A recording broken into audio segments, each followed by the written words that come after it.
This is the vlog for it's January 19th, 2019, and I am down to my last month of vlogs for the year. Um yeah, only gonna do 30 or more of these, 30 or so of these, and then I will have hit my goal. I wish I could say that today was a bigger or more important or even pleasing day, but I woke up feeling pretty terrible. Um, I went to bed feeling pretty terrible, but in a different way. I was up late playing Elite Dangerous, and I was out mining, and after about half an hour of trying to find crackable asteroids, the game crashed on me. Right after I'd actually cracked open an asteroid that was going to be a very valuable haul. When I logged back in, said asteroid was gone. I spent another 45 minutes, I think, looking for a new asteroid. And after that, I found one with a much lower payoff inside. Scrubbed it clean, mined it up, and called it a night. I think I made 10 to 15 million off of that one asteroid, which is a lot. That's how much it used to take me. That's how much I made after, from like 2 hours of trading, just straight going back and forth between two places with a big haul. Um, so it's a lot of money, but I've gotten used to really big payoffs, um, upwards of 30 to 40 million credits, which is enough to buy some of the older ships that I used to fly around in several times over. I actually surprised myself. My dream ship, the one that I originally set as a goal for myself, the Asp Explorer, which is a exploration focused vessel that goes for 6.5 million credits. That was at the time I picked it up. That was about 6 times more expensive than anything else I had tried to buy in the game at that point. Um, it was definitely a big. It was a big upgrade from my Cobra Mark III, which had been doing me pretty well, but was too small to really, make money efficiently.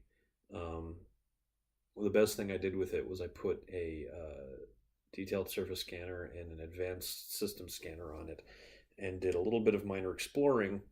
But I never put the money into the frame shift drive that I needed to really increase its range effectively, because the top rated frame shift drive for that ship costs 5 times more than the ship itself.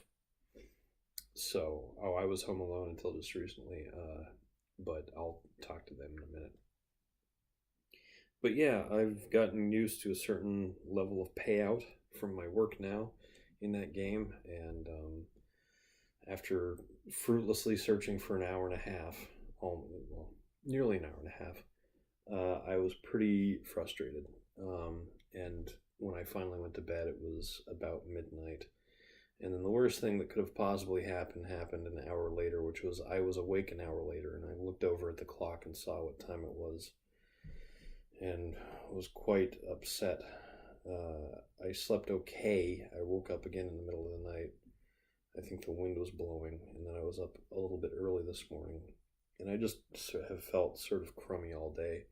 I might finally be coming down with a cold, since my parents brought one back with them from DC, and I've been in contact with them over the last couple of weeks, so I might be getting sick. It's the season for it. But I did play a little bit more Elite Dangerous today, and I made myself 40 million credits. So I actually went back to my Cobra and upgraded the frame shift drive on it, so now it's got a fairly robust jump range. And gosh, gosh, it's one of those games where it starts slow, and then once you get the ball rolling, it really starts to pay off quickly.